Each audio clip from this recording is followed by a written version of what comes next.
The Violence layer for Ultrakill released a few days back, and now that I've peed all over it, I feel like I can actually talk about it without being a pathetic casual with a life or something. It also allegedly means that I, a person with abilities that basically amount to trial and error, feel like I have authority to help other people do pees. And I could call it potty training, but the toilet humour wasn't funny the first time, and it definitely wasn't funny the second time, so I shan't.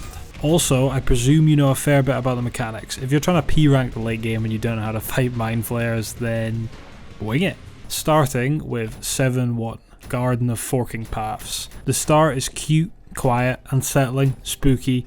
It's nice to savour in your first run and then rush through as fast as possible the next 30. Immediately after this first section, your fight or flight is triggered by the first new enemy, mannequins.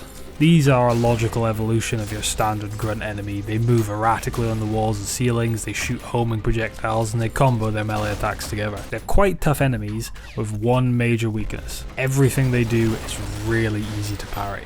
Once you figure that out, they become much simpler. And their projectiles are actually a really good source of health, so as long as you keep an eye on them, you're golden. If a mannequin gets behind you though, it's going to shove its entire arm up your sphincter. They like to glitch out sometimes, which is cute. First encounter will have 6 of them, and after that most every encounter in the level has some amount of mannequins. A few in this room, which you can just saw blade to bits, then some in this spiral staircase, then some get squashed by a tanker truck. The next encounter is a bit tight. It's in a small room, starts with a Maurice, then 2 Cerbri, and there's some mannequins floating about.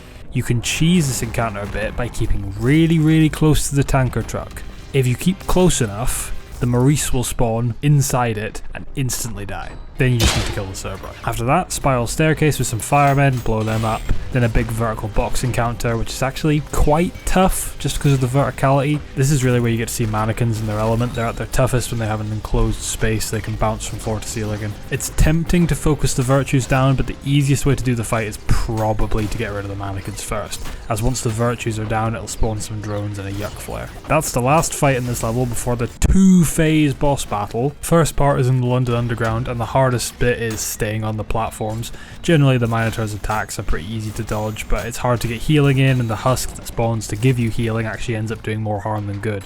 The boss is armoured, but shotgun swap projectile boost, that kills it really quickly, otherwise just shoot until it dies.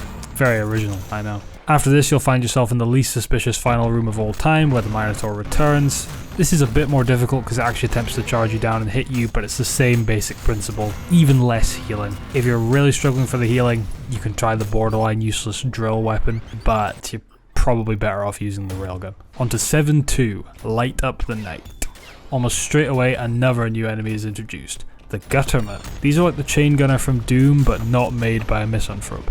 They have a shield and a minigun, and the tracking gets better the longer you let them fire until they're basically undodgeable. Using the knuckle blaster on their shields makes them more vulnerable, but in exchange their tracking gets a lot better. These guys seem really difficult at first and are definitely worth focusing down, but there's a simple trick to completely body them every time. Get in really close, immediately knuckle blast down their shield, swap to your other fist, they will go for a punch every time, and you parry it. You can't parry them if they've got the shield, but the punch, easy to parry. And then just shotgun swap in their face until they die. It's not my fault shotgun swapping is so stupidly effective against big targets, but it is my fault I'm a sweaty tryhard. You can also stomp on their bodies and make them explode, which isn't that useful, but it's funny. This technique can be used on every Gutterman in the level, every Gutterman ever in fact, which is great because there are tons of them. There are a few encounters with them before you're introduced to another new enemy, the Gutter Tank, which in my opinion is one of the most difficult machines in the game, second only to the Mind Flare. It fires rockets, which it freezes near you and then detonates, and if you get within 600 feet of it, then it'll punch you back to the store page. It's more or less unparryable, hard to kill, hard to dodge. There are a few tricks. You can use your own rocket freeze to stop their rockets from moving, and then apparently you can ride those back into them, but I never got that far. You can also sidestep their blindingly fast punch and they'll trip and become vulnerable, but again I only learned that a couple of hours ago and honestly it seems very difficult.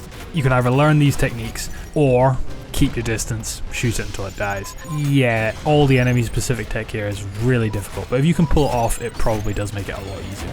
The only nice thing that they do for you is they drop mines. Now mines are basically harmless to you, but you can parry them into enemies and they do a lot of damage. Incredible. Most of the encounters here are straightforward, guttermen and gutter tanks, same things, but there are some standout ones. In this room, a gutterman and a stalker spawn right next to each other. Now if your brain works like mine, your gut reaction is to shoot the stalker for some reason. Do not do it. It makes it way tougher than it has to be. Instead, rush down the gutterman and do the shield break parry thing. If you're fast enough, you kill it before the stalker has a chance to detonate, and then the rest is just cleanup. Then, at the end, there's a big fight with lots of guttermen and or tanks. That's just all about trying to deal lots of damage very quickly. I don't know what triggers these pillars to start coming down, but if it is on a timer, then you'd be fucked if you didn't clear out most of the enemies before the room's just an empty cube. But I think it's triggered by killing enemies, so you're fine. Still, best defense is good offense and all that shit. Dandy. This might actually be the hardest level to P-rank in the lair just because of all the encounters with gutter tanks. New enemies as well, which you won't have experience with. Plus, the stalker room is a 50-50 chance of death if you fuck up the gutterman kill, which, once you're used to doing it, you shouldn't. Next is 7-3. No sound, no memory. Sticking to the theme of variety, this level's main attraction are several large rooms where groups of enemies fight to the death, with you stuck in the middle. That is, if you don't press the masochism button. Then they just all want to kill you, like normal. There's also a secret level entrance, but since the secret level isn't in the game yet, it's just a hole in the wall. This level mostly revolves around killing little jelly men under trees. And I don't really have that much to say in terms of advice. It's just standard Ultrakill. There are guttermen and gutter tanks mixed in with your normal armies, but there are no encounters here which are really, really dangerous. I would say focus down gutter tanks because even if they're attacking something else, they'll probably still end your run on accident. The fight at the end might also seem overwhelming because there's masses and masses of enemies and respawning mannequin jellies, but it's a massive arena, there's a dual weapon power up, and there's infighting. So it's actually a lot easier than it looks. So move past that onto 7-4, like antennas to heaven. The boss level, literally. Very Shadow of the Colossus. No, you can't climb right up to the top of the evil oil rig to kill it. Trust me, I tried for far too long.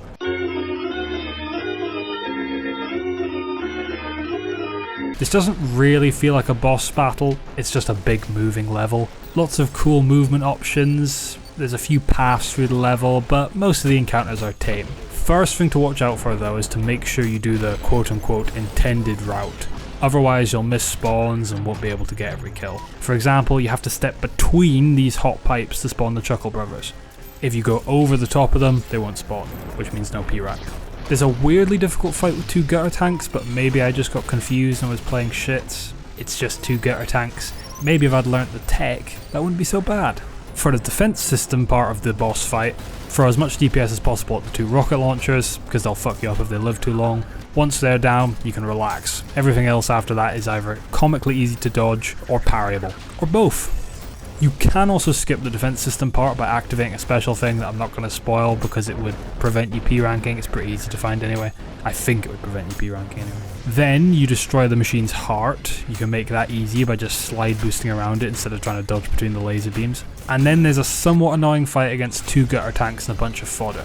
It's on a timer, but if fights are taking you longer than that timer, then you're not P-ranking anyway. Focus down the gutter tanks, kill everything else, slide up Big Bertha's arse, and that's it. Really good layer. Worth noting that if you're doing it in order, 7-1 to 7-4, i.e. you're not demented, it's late enough in the game that the difficulty isn't linear. I'd actually say it's pretty consistent. However, if I had to sort from easiest to hardest, I'd say 7-3, 7-4, 7-1, and 7-2. And I'd say 7-1 and 7-2 are like a cut above 7-3 and 7-4 in terms of difficulty. It's not a massive jump, but it is there. So if that's something you care about, do them in that order, you weirdo. Also, all the gameplay's in Violent. Anything I said should cover the other difficulties. I don't think there's that much difference between Violent and Standard, and I don't really care. I'd rather make shit up than play for the entire game again on a lower difficulty, or do the bare minimum research. But yeah, it shouldn't make a difference.